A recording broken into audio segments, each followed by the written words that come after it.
మాధవి. అలానే నమస్కారం గురుగారు. భానుమతి శ్వేత. అలానే, శ్వేత.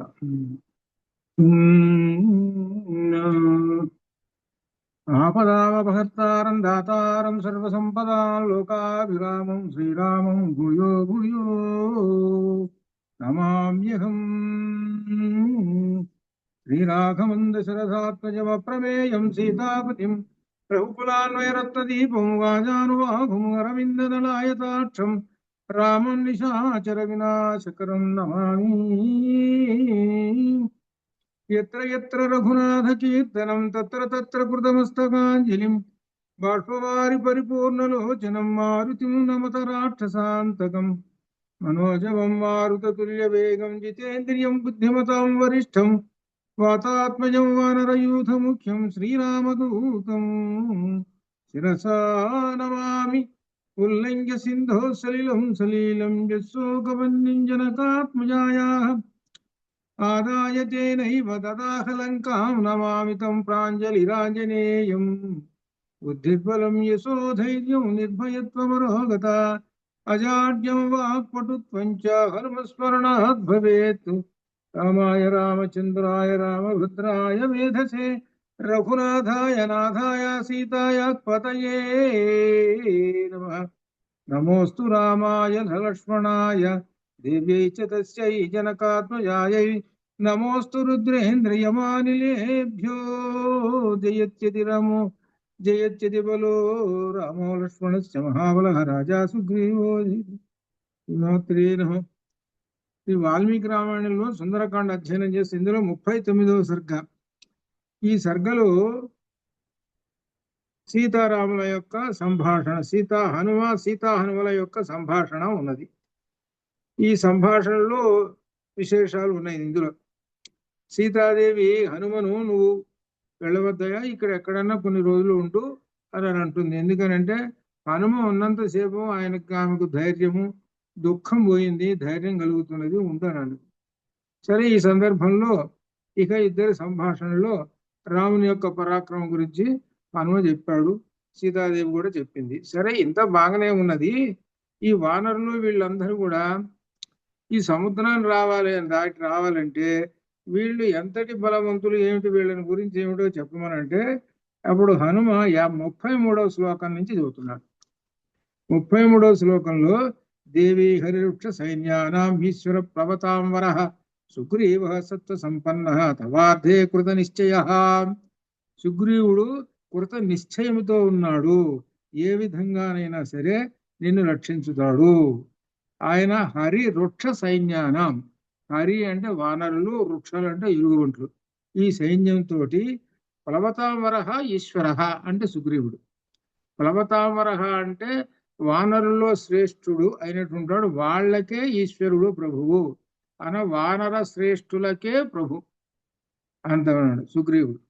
అటువంటి సుగ్రీవుడు నిన్ను రక్షిస్తాడు అని చెబుతూ 34లో సవానర సహస్రాణ కోటిభిః అభిసంవృతః క్షిప్రమేక్షతి వైదేహి రాక్షసానా నిబర్హణః.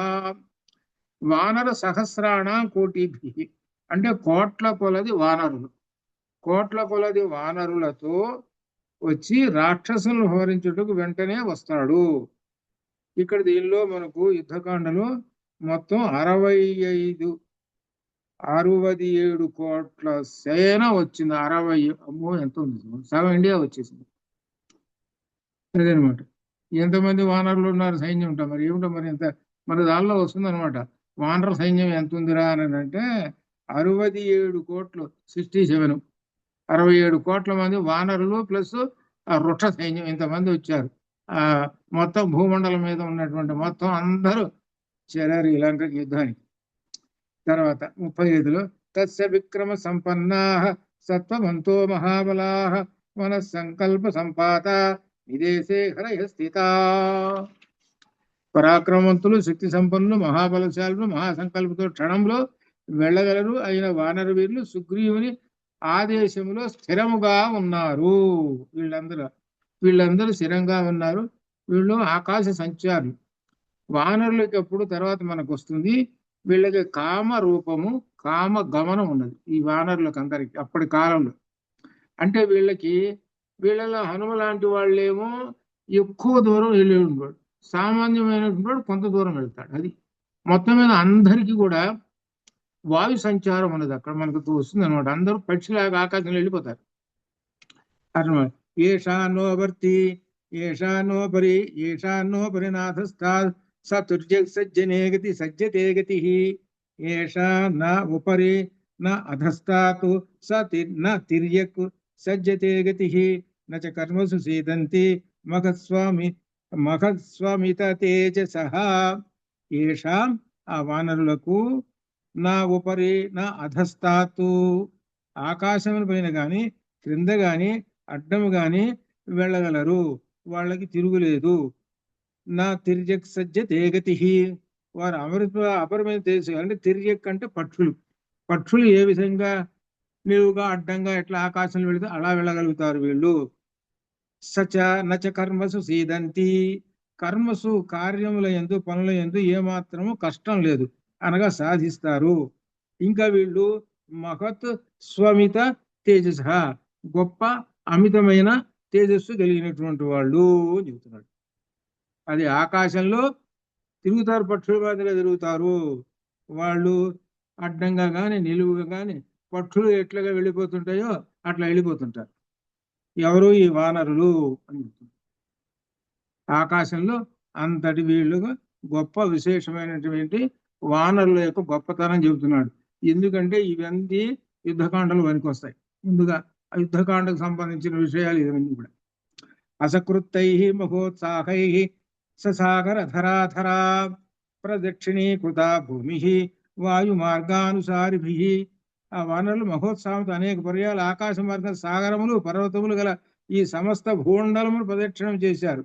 ఇది సుగ్రీవుడు, జాంబవంతుడు మొదలవారు. మరి సుగ్రీవుడైతే మొత్తం భూమండలం మొత్తం తిరిగాడు. సుగ్రీవుడు మొత్తం భూమండలం మొత్తం ఆయనకి తెలియనటువంటి ప్లేస్ లేదు. ప్రతి స్థలము ఆయనకి తెలుసు. ఎట్లా తెలుసు అంటే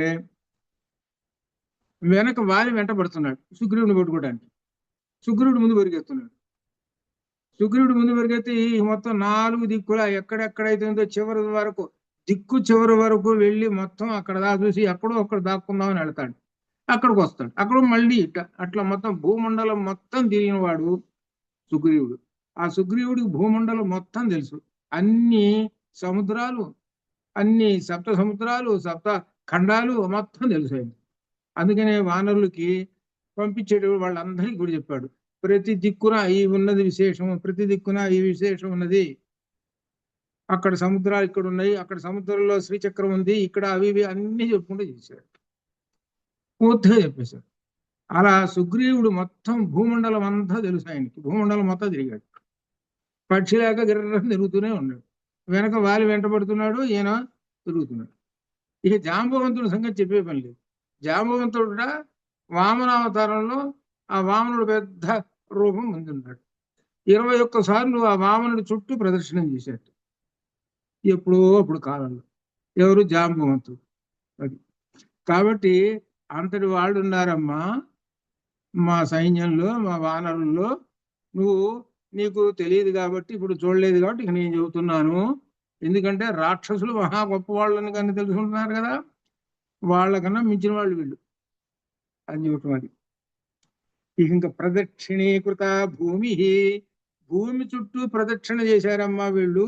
వాయు మార్గానుసారి ఆకాశ మార్గమున వీళ్ళు అనేక సార్లు వాయు మార్గానుసారి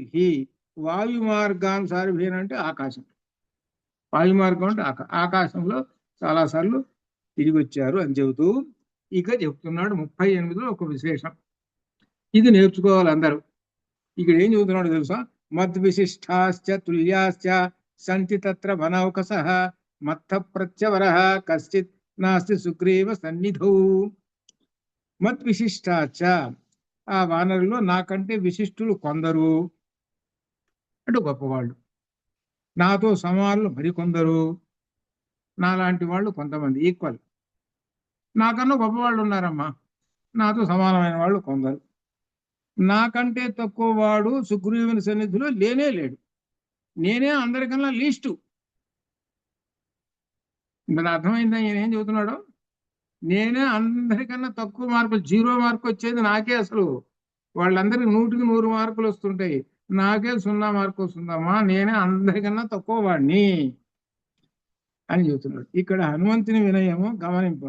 వాస్తవంగా అందరికంటే గొప్పవాడు హనుమంతుడు నిగర్వి అనుకోదు. ఆమె నమ్ముతుందా?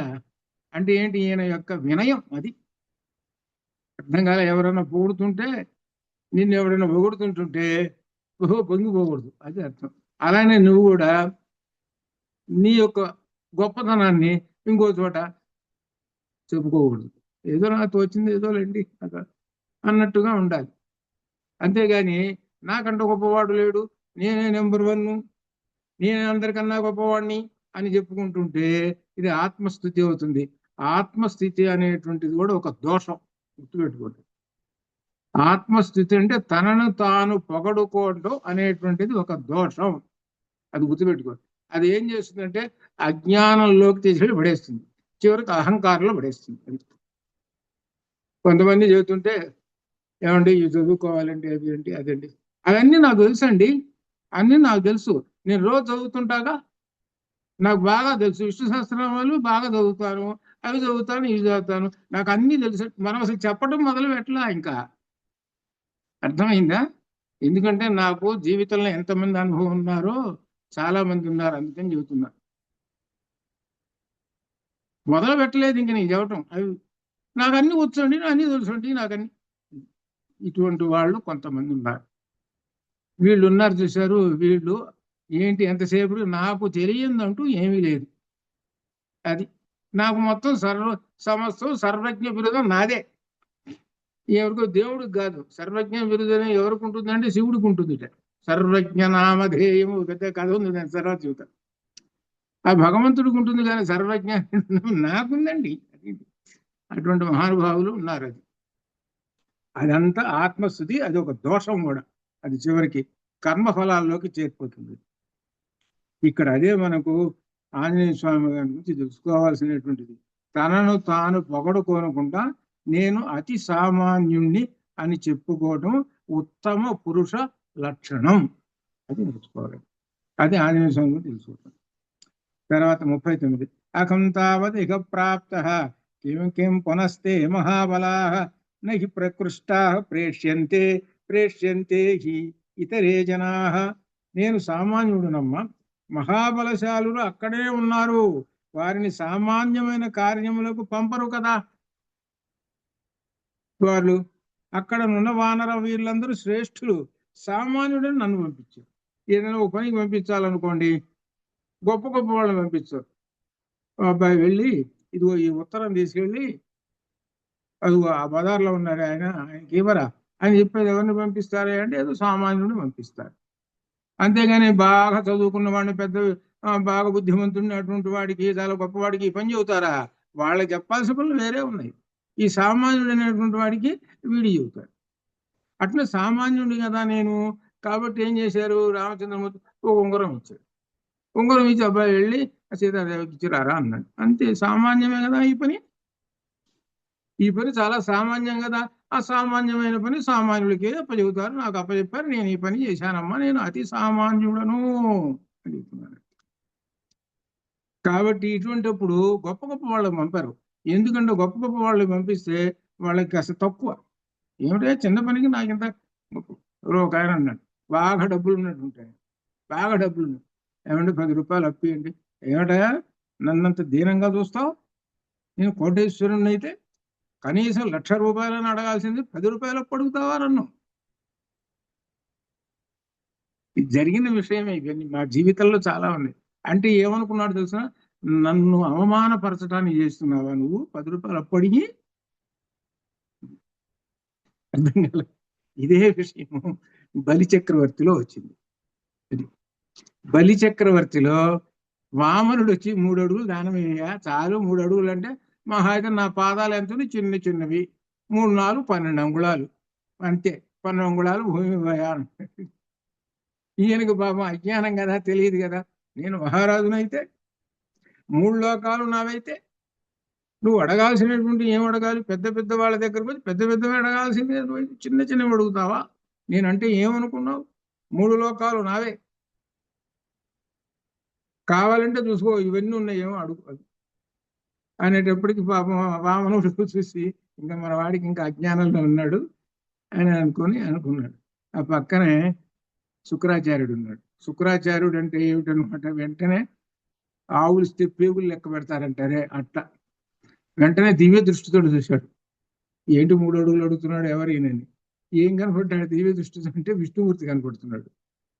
అమ్మో విష్ణుమూర్తి రా వచ్చింది, నీ పని పట్టడానికి వచ్చాడురా. వామనుడు ఎవరంటే విష్ణుమూర్తి రా అని అన్నాడు.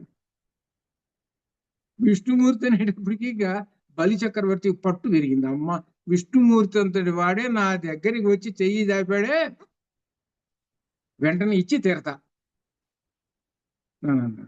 కార్యరాజులు రాజ్యములు గలుగరే, గర్వోన్నతిం పొందరే, వారేరి సిరిమూటం కట్టుకొని పోవంజాలిదే ఉరిపోయింది వేరేనం గలదే అని ఈ విధంగా చెప్పుకుంటూ నేను చేస్తానన్నాడు. అంటే అజ్ఞానం అనేది తొలగిపోయింది అప్పుడు. అదేనమాట. అట్లా ఎందుకంటే చెప్పుకుంటున్నది ఈ విధంగా ఆ అజ్ఞానం అనేటువంటిది కనుక ఉన్నటువంటి వాళ్ళు ఏం చెబుతుంటారంటే, తనని తన ఆత్మస్థుతి చేసుకోవటం, తనను ఎవరైనా పొగిడితే సంతోషించటం, ఇటువంటి లక్షణాలు ఉంటాయి. అది జాగ్రత్తగా అర్థం చేసుకోండి. ఆంజనేయ స్వామి గారి గురించి ఇదే అర్థం. ఆయన తానే చాలా తక్కువ వాణ్ణి, అతి సామాన్యమైనటువంటి వాణ్ణి అని చెప్పుకుంటూ ఉన్నాడు. అతి సామాన్యుణ్ణి నేను, కాబట్టి సామాన్యమైనటువంటి పనుల్ని సామాన్యుల్ని పంపిస్తారు, కాబట్టి నేను అతి సామాన్యుడండి వానరులలో అని చెబుతూ 40వ శ్లోకంలో తదలం పరితాపేన దేవి శోకో వ్యపైతు తే ఏక ఉత్పాతేన తే లంకాం యచ్చంతి హరియూధపాః. మహావీరులు వానర సేనల్లో చాలా మంది ఉన్నారమ్మా, నీవు శోకించదగదు, దుఃఖమును వీడు, వానరులందరూ ఒక్క గంతులో వచ్చేస్తారు. యచ్చంతి హరియూధపాః ఏక ఉత్పాతేన తే లంకాం, ఈ లంకను ఒక్క అడుగుతో వచ్చేస్తారు. మహాబలవంతులు ఉన్నారు. మహింద ద్వివిధులు, నల నీలులు, ఇట్లా ఈ విధంగా వీళ్ళందరూ ఎవరు అంటే, మనకు రామాయణం మొట్టమొదటి బాలకాండలో దేవతలందరూ కూడా ఎవరుగా జన్మించారో అంతా దానిలో వచ్చింది. అశ్విని దేవతలు వాళ్ళ శక్తులు, అగ్నిదేవుడు వాళ్ళ శక్తి, వాయుదేవుడు వాళ్ళ శక్తి, మొత్తం సమస్త దేవతల యొక్క శక్తులన్నీ కూడా వానర రూపాల్లో వచ్చినవి. ఎట్లానంటే విష్ణుమూర్తి, నేను రామావతారంలో వెళుతున్నాను రా, నేను వెళ్ళటానికి ముందుగా మీరందరూ చేరండి. ముందు కోతులన్నీ చేరిని, చివరికి రాముడు వచ్చాడు. అది మొత్తం అనమాట. వీళ్ళందరూ చేరిన తర్వాతనే రాముడు వచ్చాడు అనమాట. కాబట్టి వీళ్ళందరూ కూడా విష్ణుమూర్తి ఉన్నాడు కదా ఆ చుట్టూ చేరారు. కనుక రామచంద్రమూర్తి చుట్టూ ఈ వానరులందరూ చేరారు. ఇవి చెబుతున్నారు. మమ పృష్ఠగతౌ తౌ చ చంద్ర సూర్యాని విబోధితౌ త్వత్సకాశం మహాసత్వౌ నృసింహ అవగమిష్యతి. ఇక్కడ మహాపరాక్రమంతుడు, సింహపరాక్రమంతుడు రామలక్ష్మణులు నా భుజములపై, మమ పృష్ఠగతౌ నా వీపు మీద అంటే నా భుజముల మీద వాళ్ళు కూర్చుంటారు. చంద్ర సూర్య విబోధితవు, వాళ్ళిద్దరూ సూర్యచంద్రుల వలె నా భుజుల మీద ఉంటారు. వాళ్ళిద్దరు నా భుజంపై కూర్చొని ఉంటారు. ఎలా ఉంటారంటే ఉదయించిన సూర్యుల వలె ఉంటారు. మహాపరాక్రమవంతులు వాళ్ళు అన్నమాట. అట్లా ఉంటారు వాళ్ళు. అండి తర్వాత తతో వీరో నరవరో సహితో రామ లక్ష్మణో ఆగమ్య నగరీం లంకాం సాయకై విధవిష్యతః. రామలక్ష్మణుడు నరశ్రేష్ఠులు కదా, వారు కలిసి ఇక్కడికి వచ్చి లంకానగరం శరములతో ముంచేస్తారు. ఏం చెబుతున్నాడు ఆయన? నా భుజాల మీద కూర్చుంటారు వాళ్ళిద్దరు సూర్యచంద్రులే, నేను అవతల ఉన్నారు కదా వాళ్ళు, నేను వరని వచ్చేస్తా. అంటే ఏమిటనమాట, ఈ సముద్రం దాటడం ఎట్లా, ఏది అవి ఇవి అనే ప్రశ్నలు ఉన్నాయి కదా ఆమెకి. నేనేం చేస్తానంటే నా భుజాల మీద ఎక్కించుకుంటా వీళ్ళిద్దరిని, వరని వచ్చేస్తా పక్షిలాగా. ఎంతసేపు? కాసేపట్లో, 2 నిమిషంలో వస్తా. బాష్పదీకృత వారాశం వచ్చేస్తాను. ఈ రామలక్ష్మణుని తీసుకొని వస్తా. వచ్చి సగం సగణం సగణం రావణం హత్వా రావణం సగణం రావణుని సగణం మొత్తం ఆయన యొక్క గణాన్ని మొత్తం హత్వా చంపి రాఘవో రఘునందన ఆ రాముడు చంపేసేసి త్వం ఆదాయ నిన్ను తీసుకొని వరారోహే హే సీతాదేవి స్వపురం ఆయన యొక్క అయోధ్యకు ప్రతియాస్యతి వెళ్ళగలడు. నేను రామలక్ష్మణులు తీసుకుని వస్తాను, వాళ్ళిద్దరు వచ్చేసేసి మొత్తాన్ని చంపేస్తారు, వీళ్ళని రాక్షసుల్ని చంపేసిన తర్వాత నేను తీసుకొని వెళ్తాను. ఇది మీకు ఏమి భయపడాల్సిన పని లేదమ్మా, వాళ్ళని తీసుకొస్తాగా రామలక్ష్మణుల్ని అని. చూడండి ఏం చెబుతున్నాడు. అంతకుముందు ఏం చెప్పాడు, నేను చాలా సామాన్యమైన వానరుణ్ణి, అతి సామాన్యమైన పనులు పంపిస్తారు అని చెప్పాడా. తనేం చెబుతున్నాడు, రామలక్ష్మణుడు నా భుజం మీద కూర్చుంటే వెర్రని తీసుకొని వస్తాను అని చెబుతున్నాడు. ఇంత ఇది. ఇక్కడ విశేషం ఏంటో తెలిసిన తర్వాత వస్తుంటుంది. వంతెనంతా కట్టేస్తారు రామసేతు. రామసేతు కట్టిన తర్వాత రామసేతు మీద నుంచి రావాలిగా నడిచి. అందుకని ఏం చేశాడు, రామలక్ష్మణులు ఇద్దరిని భుజాల మీద కూర్చోబెట్టుకుంటాడు, బర్ర చేస్తుంటాడు. ఎవరు హనుమ వాళ్ళ నడవనీయుడు, ఆ వంతెన మీద నడవనీయుడు, తీసుకుని బర్ర చేస్తుంటాడు. ఆయన వెంబటే ఈ అంగదుడు శుక్రుడు పరిగెత్తుతుంటాడు. ఇప్పుడు చూడండి, ఎవరన్నా ఆ ప్రధాని ఎవరన్నా వస్తుంటే వెనక పోలీసులు పరిగెత్తుతుంటారు, ఆయన ముందు పరిగెత్తిపోతుంటాడు. అట్లా ఉంటుంది. అది మనకు రామసేతు దగ్గరకు వచ్చినప్పుడు అట్లా ఉంటుంది. ఈ ముందు ఈయన పోతూ ఉంటుంటాడు ఆంజనేయ స్వామి, వీళ్ళిద్దరిని భుజాల మీద కూర్చోబెట్టుకు. ఈయనకు అలవాటు, ఎవరికి, ఆంజనేయ స్వామికి మహా సంతోషం, భుజాల మీద కూర్చోబెట్టిన రామలక్ష్మణుని మహా సంతోషం. మొట్టమొదటి అలవాటు అయిందిగా ఇక్కడ కిష్కింధాకాండలో. ఇక అక్కడి నుంచి ఇక వీళ్ళని మోసుకుపోవడం మహా సంతోషం. యుద్ధంలో కూడా మోసుకుపోయినట్టు. రాముణ్ణి హే రామా ఏమక్కర్నా భుజం మీద కూర్చో, యుద్ధం చేసేసి. ఈయనట అతి సామాన్యుడుట. ఎవరి దగ్గర చెబుతున్నాడు చూసావా, సీతాదేవి దగ్గర చెబుతున్నాడు, నేను అతి సామాన్యుడమ్మా అని చెబుతున్నాడు. అట్లా కాబట్టి ఇలా జరుగుతుంది. 44లో తదాశ్వసి భద్రంతే భవాత్వం కాలకాంక్షిణి గజిరా ద్రక్ష్యసే రామం ప్రజ్వలంతమివానలం. మాత, హే సీతామాత, ఓర్పు సహించము, నీకు శుభం భద్రం శుభం కలుగుగాక. తత్ ఆశ్వసి, నీవు ఓర్పు వహించు, నీవు కాలం కొరకు ఎదురు చూడు. భవ త్వం, నీవు కాలకాంక్షిణి భవ, కాలం కొరకు ఎదురు చూడుము, భవ ఉండుము. నచిరా ద్రక్ష్యసే రామం, చిరకాలములోనే తొందరలోనే రామం ద్రక్ష్యసే చూడగలవు. ప్రజ్వలంతమివానలం, అగ్ని వలె ప్రజ్వలించుతున్న రాముని అచిరకాలంలో చూస్తావు. రాముడు ఏమిటో తెలిసిన, అసలు ప్రజ్వలించుతున్నటువంటి అగ్ని, అది అర్థం. ఇక్కడ అగ్నితో సమానంగా రామచంద్రమూర్తి అని చెబుతున్నాడు. అంటే అర్థం ఏమిటంటే, వేదంలో మొట్టమొదటి చెప్పినటువంటి దేవత అగ్నిదేవుడు. అగ్ని అనేటువంటిది పరబ్రహ్మ స్వరూపము. అందుకని రాముణ్ణి పరబ్రహ్మ స్వరూపంగా చెబుతారు. అది మొట్టమొదట మనకి నామరామాయణంలో మొదటి లైన్ అదే. నామరామాయణంలో మొట్టమొదటి లైన్ ఏమిటి, మొట్టమొదటి లైన్ అందరికి నామరామాయణం గుర్తుకుంటుంది కదా. మొట్టమొదటి 2 లైన్లతో శుద్ధ బ్రహ్మ పరాత్పర రామ, ఒకటి కాలాత్మక పరమేశ్వర రామ. ఈ 2 నామాలతోటి సమస్తము పరబ్రహ్మం మొత్తాన్ని చెప్పేసేసాడు.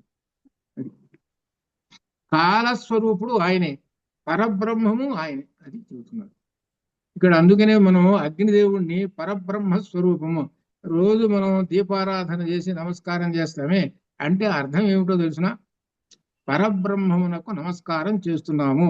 ఆ పరబ్రహ్మము ఎలా జ్యోతి వెలుగుతూ ఉంటుంది కదా, జ్యోతి, ఆ పరబ్రహ్మాన్ని, సరే జ్యోతి పరబ్రహ్మం కదా, ఆ అగ్ని దగ్గర చేతితో పట్టుకుంటే మళ్ళీ వేడి కాలుతుంది. అంటే అర్థం ఏంటో తెలుసిన, లోపల అగ్ని జ్యోతి లోపల ఉన్నది, ఆ జ్యోతి వెలుగుతూ ఉన్నది, ఆ జ్యోతి కాంతులే మన శరీరాన్ని ప్రకాశింపజేస్తూ ఉన్నాయి. ఆ జ్యోతిలో ఉన్నటువంటి వేడే ఆ దేహమాపాదతలమస్తక, అది అర్థం.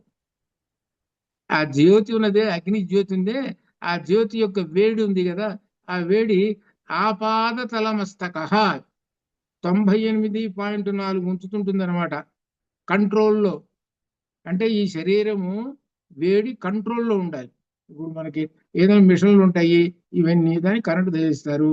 కరెంటు తెలిసి ఓహో ఇంత పవర్ తోటి పెట్టాలి, ఇంత పవర్ తోటి పెడితే సరే ఆ మిషన్ నడుస్తుంది. ఇంతకన్నా బాగా ఎక్కువ పవర్ పెడితే చివరికి ఏమవుతుంది, అది కాస్త మాడిపోతుంది.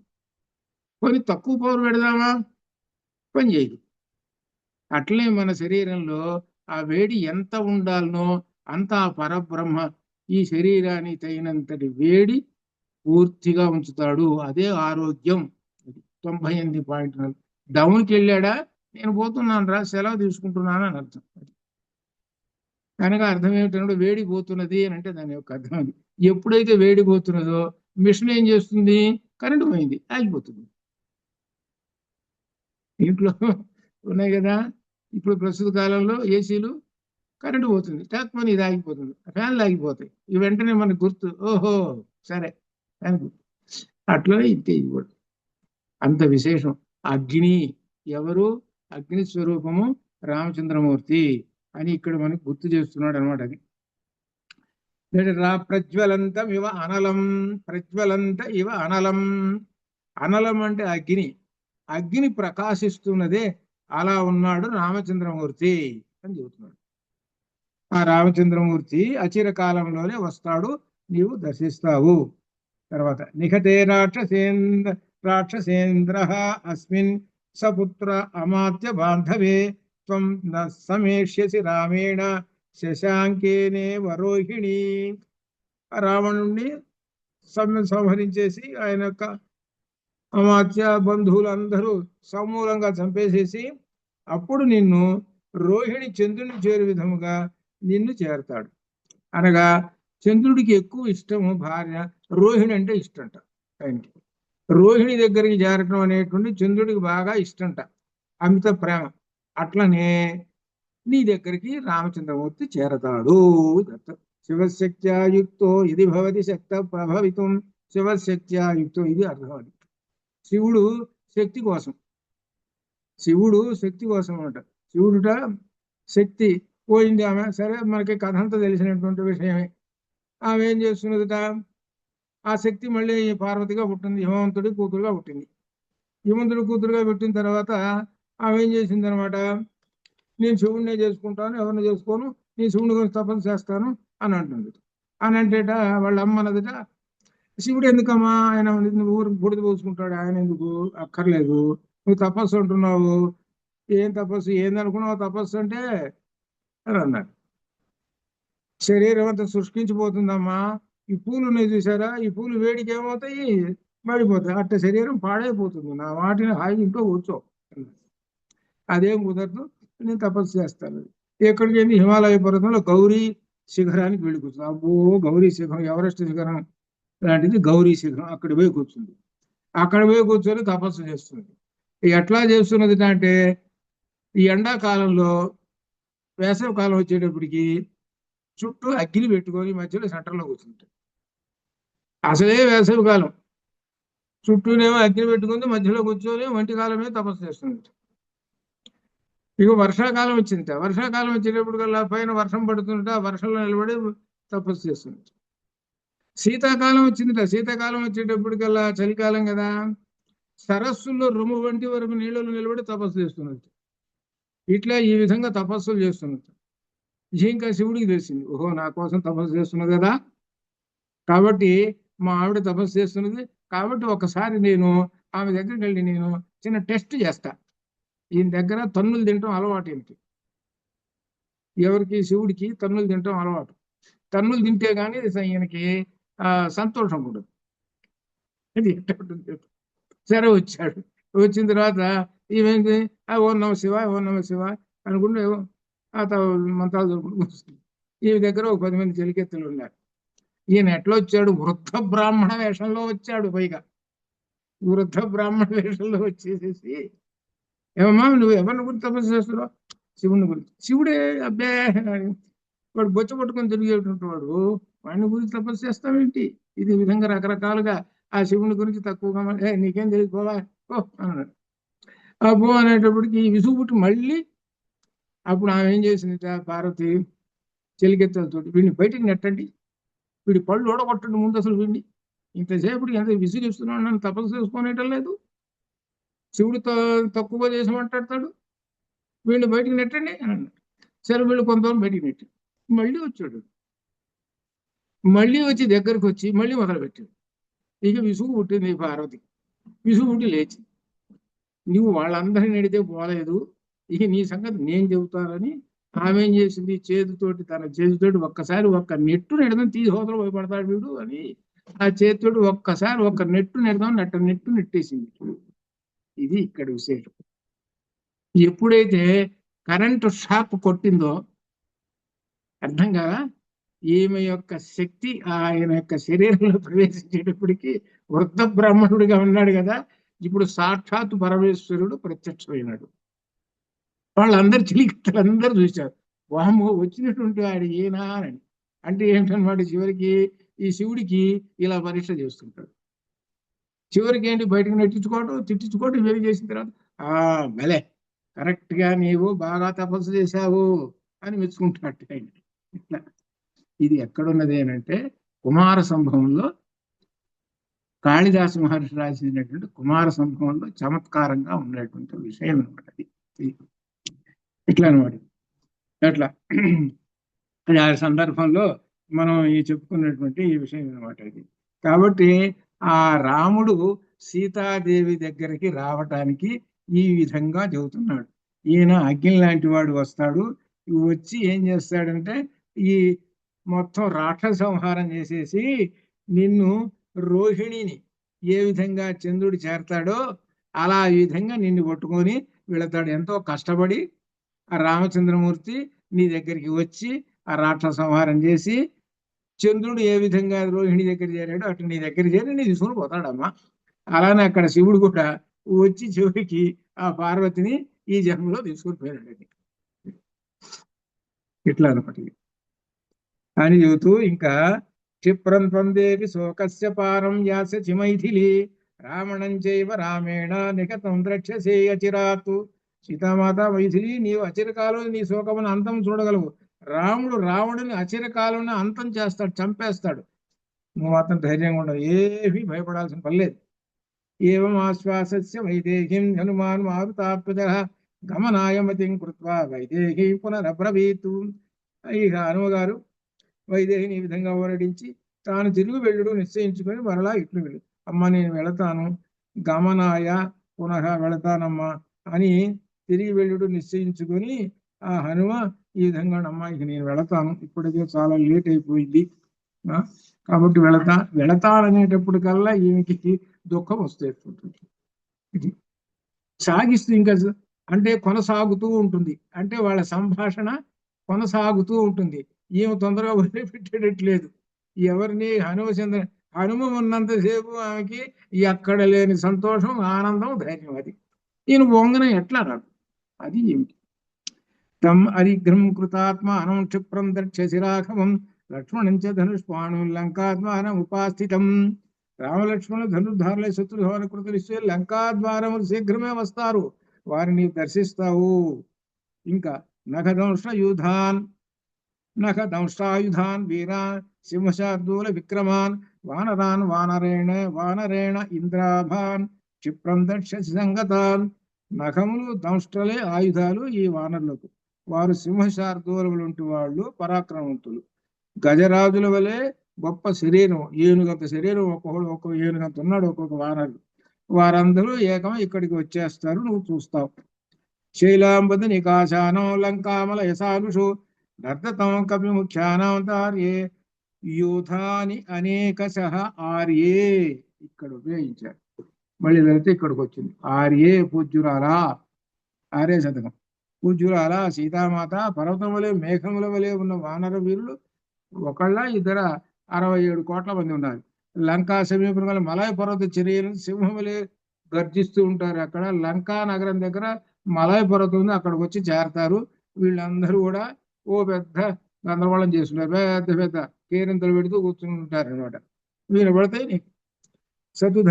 సతు మర్మణి ఘోరేణ తాడితో మన్మధేషుణ శర్మలభతే రామ సింహాదిత ఇవ ద్విప. రాముడు క్రూరమైన మన్మథ బాణం పీడింపబడి సింహముచే పీడిపిన ఏనుగు వలె సుఖమును పొందలేకున్నాడు. రాముడి పరిస్థితి ఎట్లా ఉండదంటే ఇక్కడ చెబుతున్నాడు, మన్మథ పీడితుడై ఉన్నాడు నీవు దగ్గర లేకపోయేటప్పటికి. ఇప్పుడు అంత బాధపడుతున్నా, తర్వాత బాధ పోతుందని. 52లో మారుదోదేవి శోకేన మా భూతే మనసో అప్రియం శచీవ పత్య చక్రేణ భర్త్రానాథవతీహసి. సీతామాత దుఃఖించకు, నీ మనస్సులో ఇక అశాంతి లేకుండా ఉంటుందా. శచీదేవికి భర్త అయిన ఇంద్రుడు, శచీదేవి ఏ విధంగా రక్షకుడుగా ఉన్నాడో ఆ విధంగా రాముడు నీకు రక్షకుడు. నీలో రామాయణంలో ఎక్కువగా ఇంద్రుడు శచీదేవి వస్తారు. అనగా రాముణ్ణి ఇంద్రుడితో పోల్చి ఎక్కువగా చెబుతుంటాడు. అది అలా అనమాట. రామాత్ విశిష్టకో అన్యస్తి కశ్చిత్ సౌమిత్రిణా సమః అగ్నిమార్గ కల్పౌతౌ భ్రాతరౌ తవ సంశ్రయౌ. సీతామాత రాముని కంటే గొప్పవాడు అన్యుడు లేడు. రామాద్ విశిష్టక అన్యః అస్తి నా. రాముడి కన్నా గొప్పవాడు లోకంలో లేనే లేడు. కశ్చిత్ సౌమిత్రిణా సమః. లక్ష్మణుడి కంటే సముడు మరి ఒకడు లేడు. లక్ష్మణుడితో సమానం ఎవరన్నా చెప్పుకుందాం లోకంలో అంటే లేడు. రామలక్ష్మణుడు అంతటి గొప్పవాడు. ఆ ఇరువురు సోదరులు ఎటువంటి వాళ్ళు అంటే అగ్నిమారుత కల్పవు. ఒకళ్ళు అగ్ని అయితే ఒకళ్ళు వాయువు. అనగా బాగా తగలబెట్టాలంటే, అగ్ని బాగా తగలబెట్టాలంటే అగ్నికి సహాయం స్నేహితుడు ఉండాలి. ఎవరు? వాయువు. ఆ వాయువు సహాయంగా ఉన్నాడు అనుకోండి, మొత్తం తగలబెట్టేస్తాడు అగ్ని. కేవలం అగ్నికి సహాయంగా వాయువు లేడు అనుకో, తగలబెట్టలేడు. వాయువు సహాయంగా ఉండేప్పుడు మొత్తం చుట్టేసేస్తాడు, మొత్తం బూడిదైపోతుంది. అగ్నిమారుత కల్పవు ఉండగా వీళ్ళిద్దరు అగ్నిమారుత కల్పులు, వీళ్ళిద్దరు రామలక్ష్మణులు. అటువంటి వారు నీకు అండగా ఉంటే భయపడవలసినది ఏమున్నది? అసలు నువ్వు భయపడాల్సింది ఏమీ లేదమ్మా. రామలక్ష్మణులు అగ్ని మారుతాలు, వాళ్ళు వచ్చారు అని అంటే మొత్తం తగలబెట్టేస్తారు. వాళ్ళు వెంటనే తీసుకొని వస్తా. ఎట్లా తీసుకొస్తాను తెలిసిన? భుజాల మీద కూర్చోబెట్టుకుంటాను. చెప్పానుగా నేను, సూర్యచంద్ర యువోదితౌ. భుజాల మీద కూర్చోబెట్టుకొని వెంటనే వచ్చేస్తా. ఇక అప్పుడు ఈ లంక సంగతి అప్పుడు తేలుతుంది. నువ్వు చూస్తుంది కానిగా నేను చెబుతాను చూసా. ఇవన్నీ సత్యం సుభాషితం అని మొట్టమొదటి చెప్పాడు. నేను చెప్పినటువంటి మాటలన్నీ కూడా సత్యమైనటువంటి అలా జరుగుతాయి, చూసుకో. నువ్వు భయపడాల్సిన పని లేదు. ఎంత ధైర్యం చెబుతున్నాడు, అది విశేషం అను.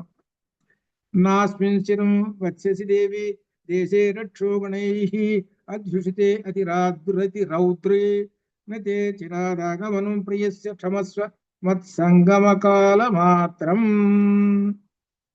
అతి భయంకరమైన రాక్షస గణములు ఈ లంకలో నీవు ఎక్కువ కాలం ఉండవు. ఈ లంకలో ఎక్కువ కాలం ఉండవు. అంటే ఈ రాక్షస గణములు ఈ లంకలో నీవు ఎక్కువ కాలము చూడవు అని అర్థం అనమాట. ఇక్కడ రాముడు ఇక్కడి శీఘ్రమే వస్తాడు. నేను వెళ్ళి శ్రీరాముడితో కలిగి వరకు ఒప్పుకుంటు. ఎక్కువ కాలం నువ్వు చూడవు ఈ రాక్షస గణాన్ని. రాముడు ఇక్కడికి వచ్చేసేస్తాడు, శీఘ్రమే వస్తాడు.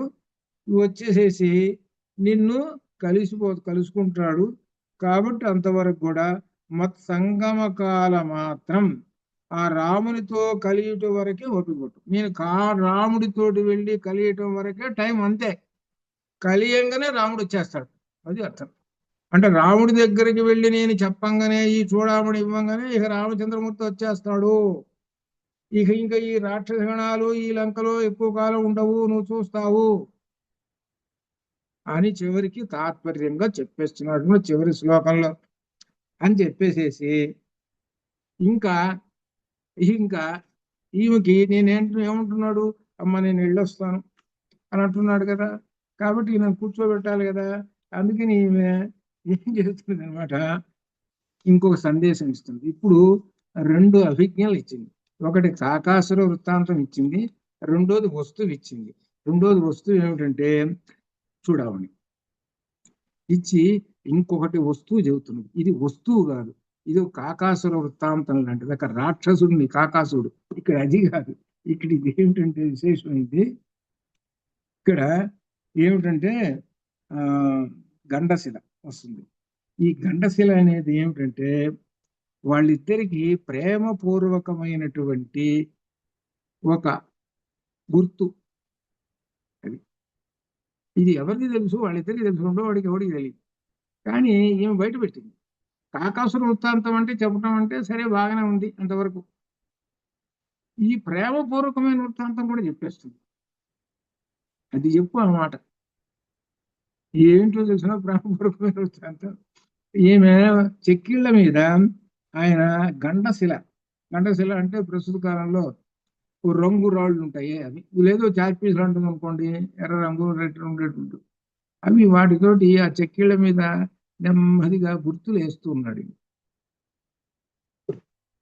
ఆ బొగ్గల మీద. ఇది ఏమిటంటే, దీనిలో ఏంటంటే దీనికి శృంగార రసమైనటువంటి గుర్తులు ఇవి. అది వాళ్ళిద్దరికి మాత్రమే తెలుస్తుంది శృంగార. ఇక్కడ ఎక్కువగా వాళ్ళు పూర్వకాలంలో దీనిలో గ్రంథాల్లో కూడా మకరికా పత్రములు అని అంటారు. మకరిక అంటే మకరం అంటే ముసలి. ఈ ముసలి ఎలా ఉంటుందో ఆ బొమ్మల్లాగా ఇక్కడ చెక్కిళ్ళ దగ్గర గుర్తులు వేసుకుంటారు. ప్రస్తుత కాలంలో ఏదో బ్యూటీ పార్లర్లు రకరకాలు ఉన్నాయి కదా, ప్రస్తుత కాలంలో బ్యూటీ పార్లర్లు ఉన్నాయి.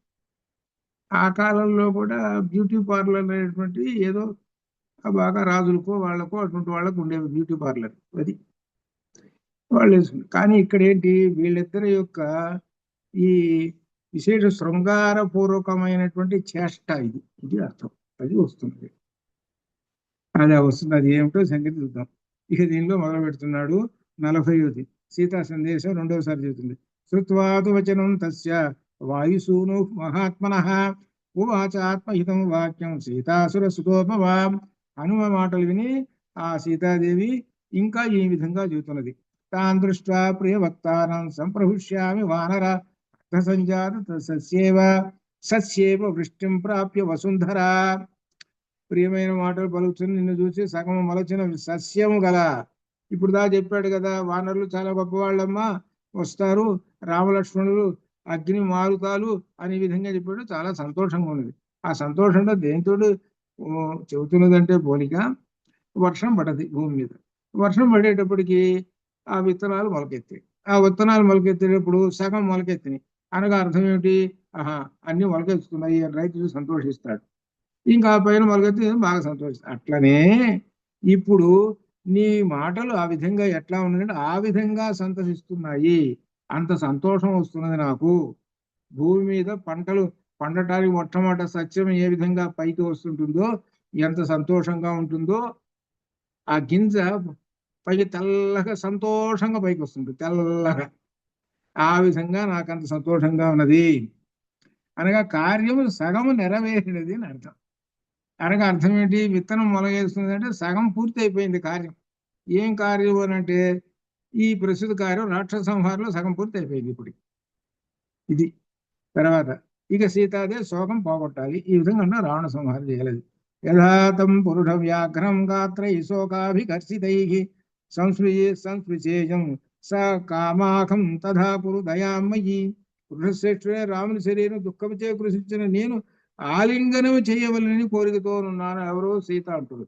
ఆ రాముని యొక్క దేహాన్ని నేను ఆలింగనం చేసుకోవాలి. హనుమా నా యందు దయ చూసి నా కోరిక సఫలం. శివశక్త్యాయుక్తో ఇది భవతి శక్త ప్రభవితం. అది ఇక్కడ అది అర్థం. అనగా అర్థం పరబ్రహ్మము, పరబ్రహ్మాన్ని ఆశ్రయించి ఉన్నటువంటి మాయా జగత్తు అన్నమాట. ఇది అదనమాట. ఇప్పుడు మాయా జగత్తు దూరంగా ఉన్నది, దగ్గర చేరాలి, అది అర్థం. అభిజ్ఞానంచ రామస్య దద్యా హరిగణోత్తమ క్షిప్తాం ఇషీకాం కాకస్య కోపాత్ ఏకాక్షి శాతనీ. ఏకాక్షి వానల శ్రేష్ఠుడైన రాముడు కోపంతో కాకిపై వేసిన బ్రహ్మాస్త్రం వలన కాకికి ఒక కన్ను పోయింది. ఆ బ్రహ్మాస్త్రమును అభిజ్ఞానంగా చెప్పు, ఒకటి కాకాసుర చెప్పు అని చెప్పి తర్వాత ఇప్పుడు ఇంకోటి చెప్పు. సరే ఎటుగుడి చూడబడిచ్చా ఇస్తావు. సరే ఇంకొకటి చెబుతున్నా. మన శిలాయా తిలకో గండపార్శ్వే నివేశిత త్వయా ప్రణష్ఠే తిలకే తం కిల స్మర్తుమర్హసి రామ. ఇక రాముడితోటి ఈమె చెబుతున్నది. ఆ మాటలో ఉన్నదన్నట్టు చెప్పేసి రాముడితోటి ఎదురుగా రాముడు ఉన్నాడు, రాముడితో మాట్లాడుతున్నది. రామ, నా నుదుటను తిలకము జారిపోగా నీవు మణిశలతో నా నుదుటను దిద్దుటకు బదులుగా చెక్కిలిపై దిద్దితివి. నుదుటన తిలకం బొట్టుంది, ఇక్కడ జారిపోతే అక్కడ పెట్టాలి కదా, మళ్ళీ బొట్టు అక్కడ పెట్టలేదు, బొగ్గ మీద పెడుతున్నాడు. ఇది ఇక్కడ ఇక శృంగార చేష్ట ఇది అనమాట. అట్లా అనమాట. అది ఆ గుర్తు చేస్తుంది. ఆ సంఘటన జ్ఞాపకం చేసుకో అని చెప్తుంది. త్వయా ప్రణష్ఠే తిలకే, నా యొక్క తిలకం ప్రణష్ఠే నశించిపోయిందని జారిపోయింది. అప్పుడు నువ్వేం చేసావు? స్మర్తుం అర్హసి, అప్పుడు ఏం చేసావు అనమాట? అది గుర్తు చేసుకో. స్మర్తుం గుర్తు చేసుకో. ఏం గుర్తు చేసేప్పుడు ఆ సందర్భంలో? గండ పార్శ్వే నివేశిత, నా చెక్కీళ్ళ మీద అప్పుడు ఆ తిలకాన్ని దిద్దావు. అది కాస్త గుర్తు తెచ్చుకో. ఎక్కడ? అక్కడున్నాం చూసావు. ఎక్కడ? అక్కడ ఉద్యానవనాలు, చిత్రకూట పర్వతం, కాకాసుడు ఉన్నారే, అక్కడ గుర్తు చేస్తుంది. కాస్త గుర్తు తెచ్చుకో అని అంటున్నది. ఇది ఎవరికి తెలుసు? ఇది వాళ్ళిద్దరికి తెలుసు, కానీ రెండో వాడికి తెలుసా? తెలియదు కదా. అంటే ఈమెకు గుర్తు తెచ్చుకుంటున్నది. ఆ మధుర క్షణాలను గుర్తు తెచ్చుకొని సంతోషం పొందుతున్నది అని అర్థం. అదనమాట. సవీర్యవాన్ కథం సీతాహృతాం సమనుమన్యసే వసంతి రక్షసాం మధ్యే మహేంద్ర వరుణోపమః. మహాపరాక్రమంతుడు వరుణ ఇంద్రుడితో సమానుడు అట్టి నీవు నేను అపహరింపబడి రాక్షసుల మధ్య ఉండ ఎందుకు ఉపేక్షిస్తున్నావు? ఏమిటి అంత గొప్పవాడివి? రాక్షసుడు గాజేశాడు నన్ను, ఎందుకు నువ్వు ఉపేక్షించుకుంటున్నావు అంటూ 7వ శ్లోకంలో ఏష చూడామణి దివ్యో మయా సుపరిరక్షితః ఏతం దృష్ట్వా ప్రహృష్యామి వ్యసనే త్వాం ఇవానఘ. ఈ దివ్య చూడామణి నన్ను రావణుడు అపహరించు సందర్భమును చూచి బావుగా రక్షింపబడింది. ఆ తలే చెబుతున్నది. ఆ చూడామణిట ఆమె ఏం చేసింది? తనకున్న ఆభరణాలన్నీ మూటగట్టి కొండ మీద పడేసింది, ఋషిముఖ పర్వతం మీద. కానీ చూడామణి పడేది. ఆ ఆభరణాలన్నీ ఏమిటంటే అక్కడ తయారైనవి. ఇది భక్తుడు తయారు చేసింది. ఇది ఈ ఈ చూడామణి అడిగినటువంటిది కాదు. ఇది ఇది ఎక్కడిది అని అంటే పాల సముద్రంలో పుట్టింది. ఇది ఎవరిచ్చారు? ఇంద్రుడు ఇచ్చాడు జనకరాజుకి. ఈ చూడామణిని చాలా జాగ్రత్తగా రావణాసుడికి కనపడకుండా జాగ్రత్తగా రక్షించుకుంటున్నాం. అందులో వాడు చూశాడా? ఎప్పుడో కాజేస్తాడు వాడు. వాడికి కనపడకుండా జాగ్రత్తగా రక్షించుకుంటున్నాను ఈ చూడామణి. అది ఏష చూడామణి దివ్యో, దివ్యమైనటువంటి చూడామణి మయా సుపరిరక్షిత, నా చేత చక్కగా పరిరక్షింపబడుతున్నది. ఏతం దృష్ట్వా, దీన్ని చూసి ప్రహృష్యామి, సంతోషం పొందు. వ్యసనే త్వాం ఇవ అనఘ, దుఃఖమును పోగొట్టుకొను, చూసి సంతోషం పొందు అని రాముడితోటి అంటున్నది. ఏష నిర్యాతితః శ్రీమాన్ మయా తే వారి సంభవ అథ పునన్న శిక్ష్యామి జీవితం శోకలాలస. శోభాయుక్తమని చూడమని జలములలో సముద్ర మథనములో పుట్టినది. దీనిని నీకు పంపుతున్నాను. శోక సమయమున ఈ మణి నా శోకమును ఉపశమింప చేయుచున్నది. శోక సమయమున ఈ మణి నా శోకను ఉపశమింప చేయుచున్నది. అటువంటి ఈ మణి ఇక నా దగ్గర లేనందువలన నేను ఇకపై జీవించలేను. నీ దగ్గరకు వచ్చేస్తున్నది. అందులో టైం కూడా ఆయన 2 నెలలు అన్నాడు, చివరి నాకు నెల, రేపు ఎల్లుండి అన్నట్టుగా ఉన్నది నాకు. అంటే అర్థం నేను చచ్చిపోతాను అని అంటున్నాడు. ఇక నాకు ఇన్నాళ్ళు ఉన్నది కాబట్టి చూడమని అది చూసి సంతోషిస్తున్నారు. ఈ చూడమని నీ దగ్గరకు వస్తుంది, ఇక నేను బతకను, పోతా అని అంటున్నది. ఇట్లా అనమాట. అంటే ఎంతటి బాధో తనకి చెబుతున్నది అనమాట. అంటే అర్థం ఏమిటనమాట? పరబ్రహ్మాన్ని వదిలేసినటువంటి ఆ మాయాశక్తి తాను మరలా చేరటాన్ని ఎంత పరితపిస్తున్నదో ఇది అర్థం. ఇక్కడ అర్థం మాయాశక్తి చేరితేనే పరబ్రహ్మం దగ్గరకి అప్పుడు జగత్ సృష్టి మొదలవుతుంది. అది అందుకని వీళ్ళిద్దరికి ఎడబాటు అనేటువంటిది ఉండకూడదు. అందుకని ఎడబాటు లేకుండా కలిసి ఉండటం అంటే కళ్యాణము. అందుకనే సీతారామ కళ్యాణం. అందుకని సీతారామ కళ్యాణం చేయిస్తున్నామండి అంటే అర్థము మీరిద్దరు ఎడబాటు లేకుండా ఇద్దరు ఒకటిగా ఉంటే మాకు శుభాలు, అందుకోసము సీతారామ కళ్యాణం. అట్లా అన్ని కళ్యాణాలు అనగా ప్రతి దేవతల్లోనూ పరబ్రహ్మాన్ని దర్శనం చేసుకుంటాం కదా, వెంకటేశ్వర స్వామి కళ్యాణం, అట్లా రకరకాలు. అట్లా ఇదన్నమాట. దీనిలో లోపల తాత్వికమైనటువంటి అర్థం అది. పైకి కథాపరంగా అర్థం కనబడుతుంటుంది. కాబట్టి నీవు నా దగ్గర ఉన్నటువంటి చూడమని నీ దగ్గరకు వచ్చేస్తున్నది. ఇక నా దగ్గర ఇక నాకు శోకమే అంటూ అసహ్యాని చ దుఃఖాని వాచస్య హృదయత్ ఛిదః రాక్షసీనా సుఘోరాణం త్వత్కృతే మర్షయామి అహం. నేను సహింపరాని దుఃఖాలు అనుభవిస్తున్నాను. భయంకరులైన రాక్షస స్త్రీల హృదయ విదారకములైన మాటలను భరించలేక ఉన్నాను. నీవు ఏనాటికైనా వద్దు అని ఆశతో వీటిని సహించుచున్నాను. భయంకరమైన రాక్షస స్త్రీల హృదయ విదారణ మాటలను భరించలేక రోజు వాళ్ళు చేస్తున్నారు. వీళ్ళు ఒక కాలు, ఒక కన్ను, ఒక చెవులు చెప్పాడుగా. ఎంత అసహ్యంగా ఉంటారో చూడాలంటే అసహ్యం ఉంటుంది, భయం వేస్తుంది వాళ్ళని చూస్తుంటే. రోజు బాగు చేస్తున్నాడు ఈ రాక్షస స్త్రీ. కాబట్టి ఎప్పుడుగా నువ్వు వస్తావని ఎదురు చూస్తున్నాను. 10లో ధారయిష్యామి మాసంతు జీవితం శత్రు శోధన. శత్రువులను సంహరించేటువంటి వాడా, మాసం ధారయిష్యామి, ఒక నెల మాత్రం బతుకుతా, ఒక నెల ఉంటా. ఊర్ధ్వం మాసాన్న, ఒక నెల దాటింది అనుకోండి, ఊర్ధ్వం దాటిపోతే నా జీవిష్యే, ఇక నేను బతకను. త్వయాహి హీనా నృపాత్మజ, నేను ఒక్క నెల మాత్రమే జీవిస్తాను. ఆ తర్వాత నీవు లేకుండా నేను జీవించి ఉండలేను, కాబట్టి నేను వెళ్ళిపోతాను. ఒక నెల టైం అంటుంది. నేను పోతాను. అంటే ఎంతటి ఎడబాటు వీళ్ళకి, ఆ ఎడబాటును భరించలేనటువంటి స్థితి. ఇది ఉన్నటువంటి భార్యాభర్తల మధ్యలో ఉండేటువంటి పవిత్రమైనటువంటి వాళ్ళ భార్యాభర్తల మధ్యలో ఉన్నటువంటి ఒక అనురాగానికి చక్రము ఇది లౌకికార్థంలో. తాత్వికార్థములో బ్రహ్మమును ఎల్లప్పుడూ కూడా ఆ మాయా జగత్తు ఆశ్రయించి ఉంటుంది. ఆ మాయా జగత్తును ఆశ్రయించినప్పుడు బ్రహ్మము అవతారం దాల్చాల్సి వచ్చినప్పుడల్లా ఈ మాయా జగత్తుని ఆధారం చేసుకొని తాను దశావతారాలు దాల్చి ధర్మ రక్షణార్థము రాక్షస సంహారం చేస్తాడు. అది మరొక దశావతారాలు అట్లా మరి. కాబట్టి ఈయన రామావతారం దాల్చాడు, ధర్మ రక్షణార్థము ఈ రాక్షస సంహారం చేయాలి కదా. ఇది తత్వపరమైనటువంటి అర్థం. ఇది చెబుతూ ఇక 11లో ఘోరో రాక్షస రాజోయం దృష్టిశ్చన సుఖామయీ వాంచ శ్రుత్వా విషజ్ఞంతం నా జీవేయం అకంక్షణం. రాక్షసరాజు రావణుడు చాలా భయంకరుడు. వీడు, ఇతని దృష్టి నా యందు క్రూరము. నీవు ఇంకను ఆలస్యం చేయుచున్నావని విన్నచో నేను క్షణకాలం ఇక నేను ఉండను, నేను వెళ్ళిపోతాను అని ఇంకా చెబుతూ ఉన్నది. ఎవరికి? రాముడికి చెబుతున్నది. ఆ ఉన్నది ఉన్నట్టు ఈ మాటలు తీసుకెళ్ళి ఆయన చెప్పాలి. ఈయన టేప్ రికార్డర్ చేసుకోవాలి. లోపల చిప్ ఉంది ఈయన దగ్గర. ఈయన మైండ్లో పెద్ద చిప్ ఉంది.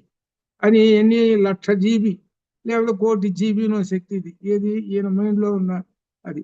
ఈ మొత్తం రికార్డు చేసుకుంటున్నాడు. ఈ రికార్డు మళ్ళీ అక్కడ రికార్డు అక్కడ పెట్టాలి. అది అందులో బుద్ధిమతాం వరిష్టం కదా, జ్ఞానినం అగ్రగణ్య కదా, ఈయనకు ఒక లెక్క ఇవన్నీ మొత్తం అక్కడ రికార్డు పెట్టేస్తాడు అది.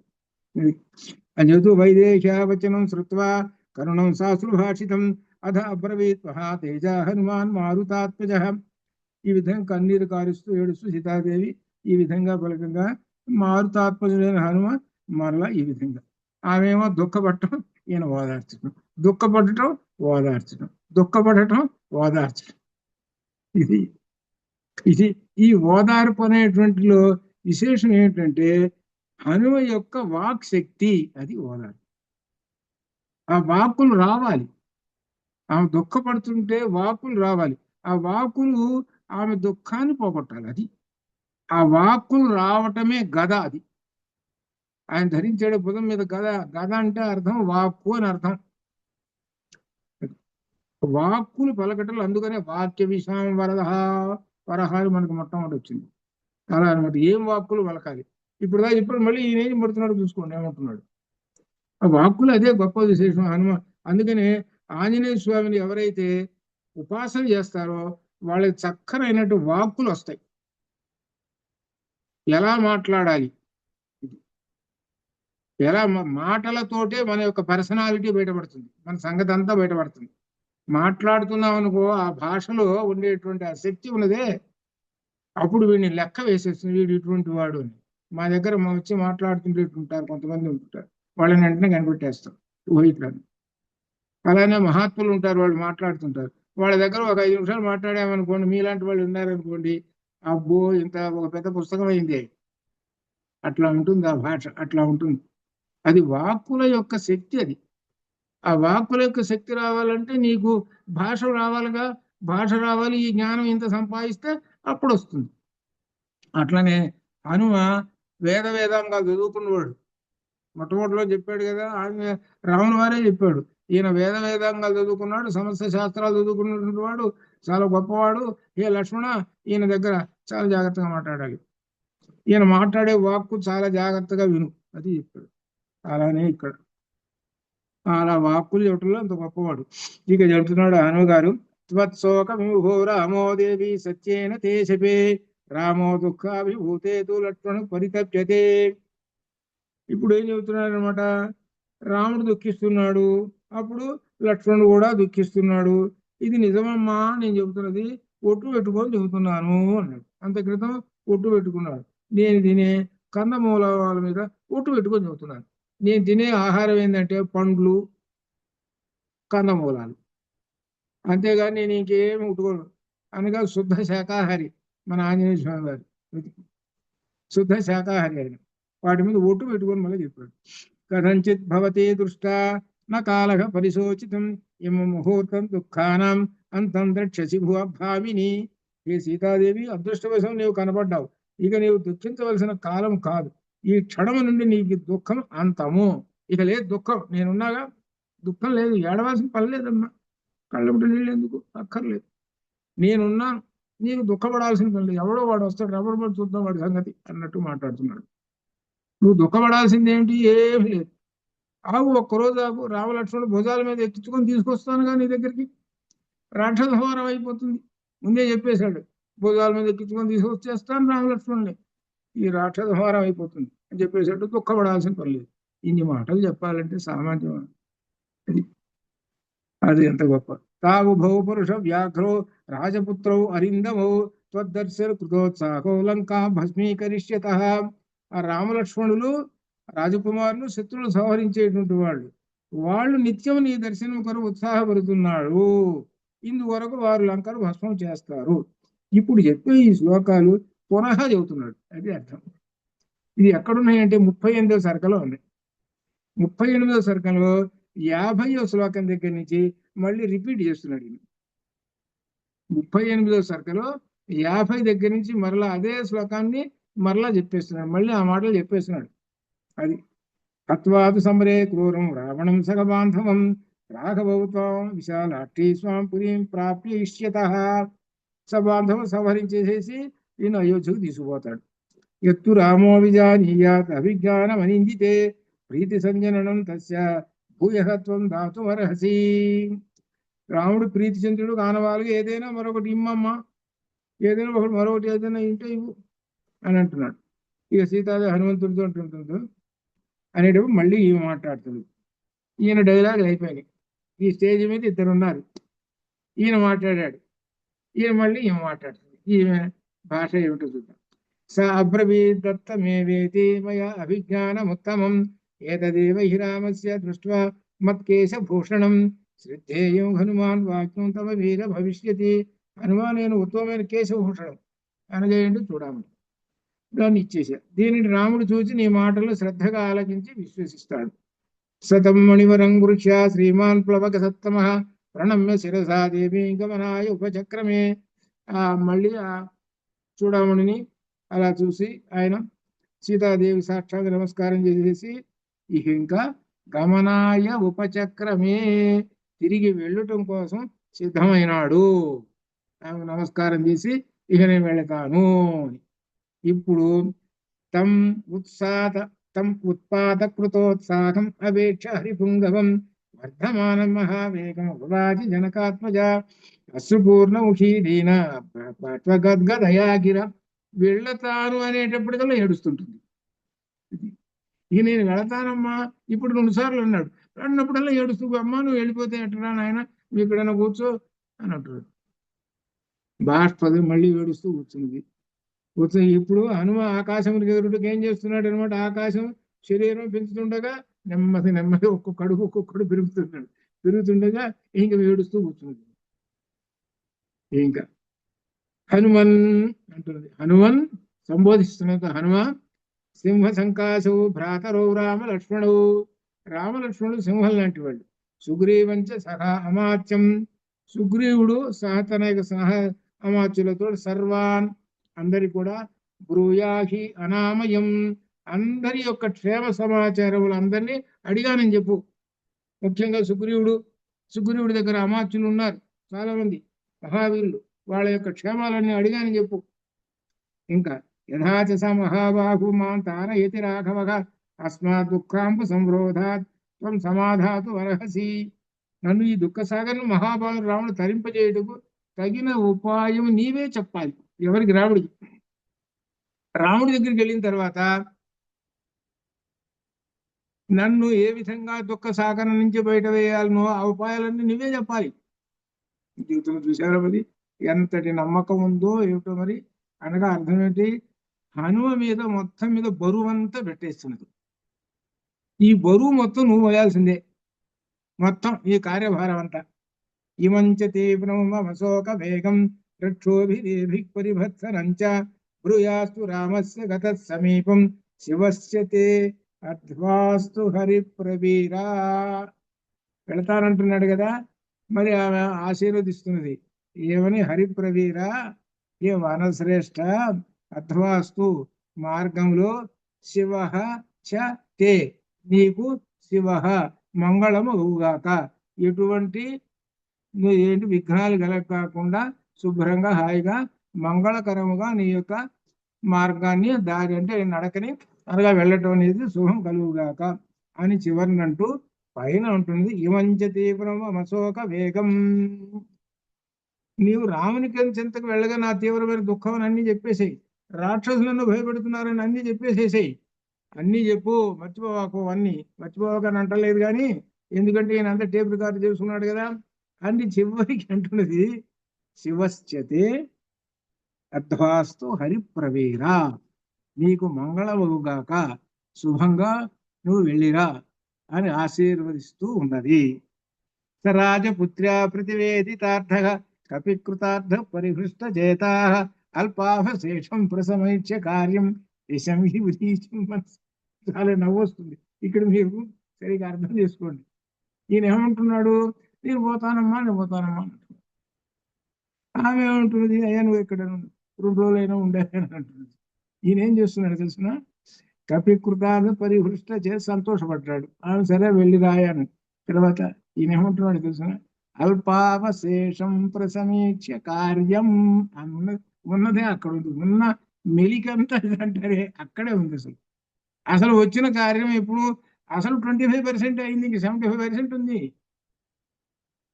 అదే అందుకని అల్పావశేషం కార్యం. దిశం హి ఉదీచి దిశం దిశం అంటే దిక్కు. ఏం దిక్కు? ఇది ఇక్కడ అర్థం ఉత్తర దిక్కు. ఉత్తర దిక్కున మనస్సును అవతలి తీరం వెళ్ళనని భావించాడు. ఈ విధంగా కార్యం నెరవేర్చి సంతోషించి అటు ఉత్తర దిక్కు అంటే అర్థం ఏంటి? అటువైపు ఉన్నప్పుడు ఈ వైపున ఉత్తర దిక్కు ఉంది. ఆ ఉత్తర దిక్కు వైపు చూస్తున్నాడు, వెళ్ళిపోవాలి. కానీ కొంచెం పని ఉందే. ఏమిటది? అల్పావశేషం కార్యం.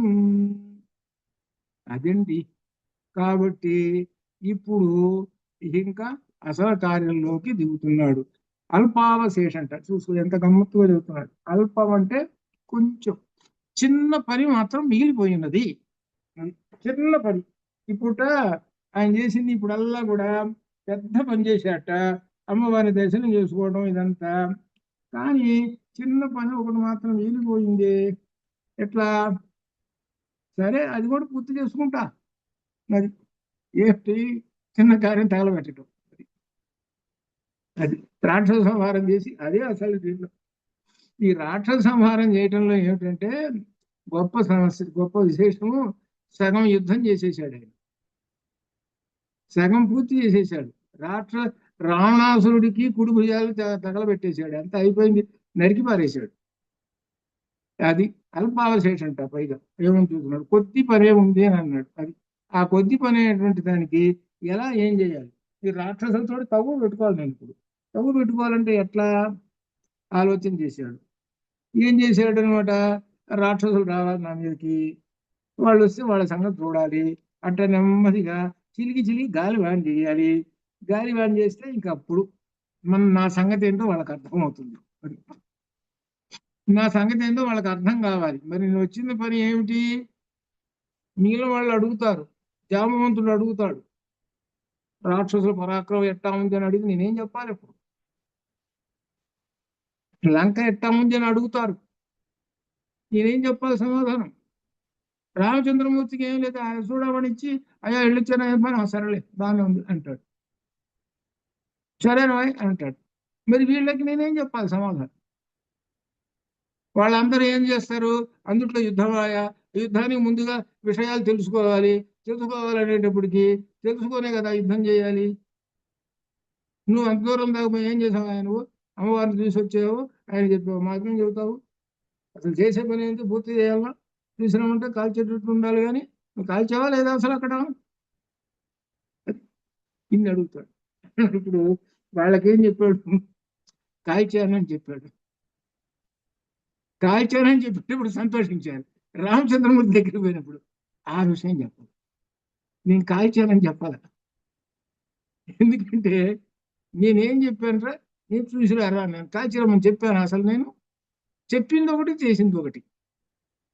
ఎంత తెలివి గలవాడు, ఎంతటి పరాక్రమవంతుడు, ఎంత విశేషమో అది సుందరకాండలో బయటపడుతుంది.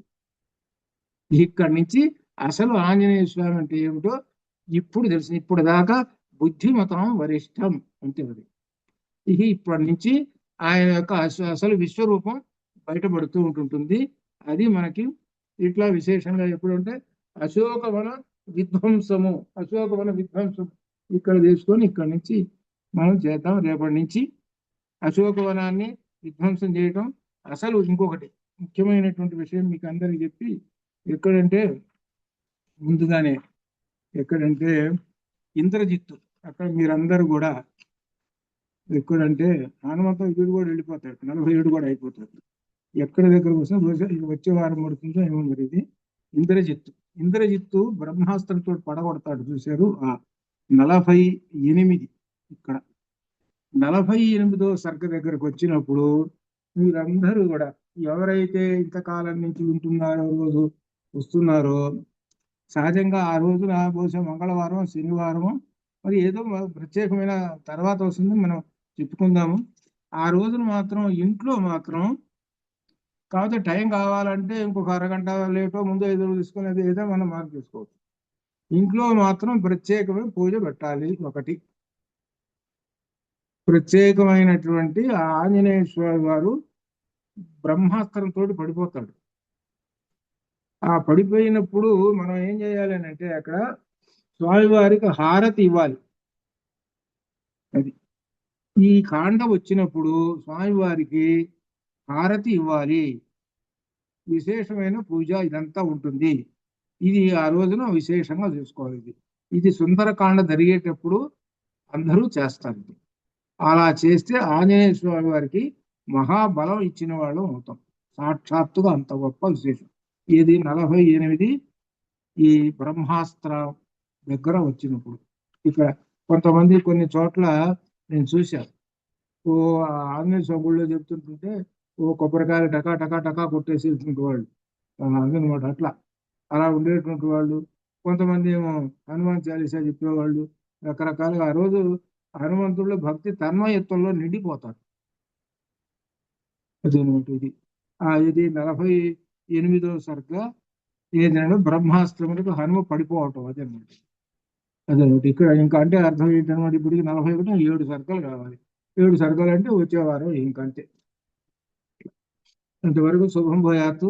రేపు అశోకవన విధ్వంసం మొదలు పెడతాము. ఆ ఆంజనేయ స్వామి వారి యొక్క మహాపరాక్రమం ఇక్కడి నుంచి వస్తున్నది. ఇక్కడి నుంచి ఘట్టం మారిపోతుంటుంది. సాక్షాత్తుగా ఆ హనుమ మహాపరాక్రమవంతుడు, మహాభయంకరుడుగా కనపడుతుంటుంటాడు. ఇట్లా అన్నమాట ఆయన యొక్క విశేషం. కాబట్టి ఇక్కడి నుంచి కనుక చాలా మంది కూడా భక్తి శ్రద్ధలతోటి హనుమని ఎవరైతే ఆరాధిస్తుంటారో వాళ్ళకి హనుమ వాళ్ళ అమ్మటే ఉంటాడు. ముఖ్యంగా శని రాహువులు అనేటువంటి వాళ్ళు ఇద్దరు పట్టరు వాళ్ళని.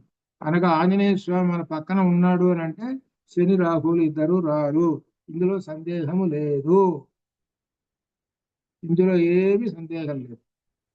ఇంకా విశేషం కూడా ఆరోగ్యం కూడా సిద్ధిస్తూ ఉంటుంది. అట్లా కాబట్టి రోజు మీరు ఈ 6ంటికి వచ్చేటప్పుడు ఆంజనేయ స్వామి వారిని తలుచుకుంటూ శుభ్రంగా అందరూ కూడా ఇప్పుడు ఉన్నటువంటి 10 మంది అందరూ కూడా నిద్రపోవటం లేదు ఎవరు. అమెరికా వాళ్ళు ఇప్పుడు ఏంటంటే నిద్రపోకుండా, ఇప్పుడు ఉదయం కదా వాళ్ళకి, నిద్రపోకటి పొద్దున్న లేచాను అట్లా లేకుండా ఇక్కడ వాళ్ళు కూడా శుభ్రంగా ఉన్నారు. అట్లనే మీకు అందరికి కూడా హనుమ యొక్క అనుగ్రహం పూర్తిగా సిద్ధిస్తుంది. ఆయన రక్షిస్తూ ఉంటుంటాడు. ఆయన సమగ్రమైనటువంటి ఆరోగ్యాన్ని కూడా ఇస్తుంటాడు. శుభం భూయాత్తు. రేపు మరలా యథావిధిగా ఈ అశోకవన విధ్వంసం దగ్గర నుంచి మారిపోతుంటుంది. ఆంజనేయ స్వామి వారి యొక్క పరాక్రమం మహాభయంకరంగా ఉంటుంది. భయంకర రూపంతో వస్తుంటాడు. ఇది ఆ రూపాన్ని దర్శనం చేస్తుంటే మనకు ఆ హనుమ కూడా ఒక్కోసారి కల్లో కూడా వస్తాడు. భయంకర రూపంతో కనబడుతుంటాడు. రాక్షస సంహారప్పుడు. శుభం భయాత్. పూర్ణమదః పూర్ణమిదం పూర్ణాత్ పూర్ణముదచ్యతే పూర్ణస్య పూర్ణమాదాయ పూర్ణమేవావశిష్యతే. తోమా సద్గమయ తమసోమా జ్యోతిర్గమయ మృత్యోర్మామృతంగమయ. ఓం శాంతి శాంతి శాంతి. శుభం భయాత్.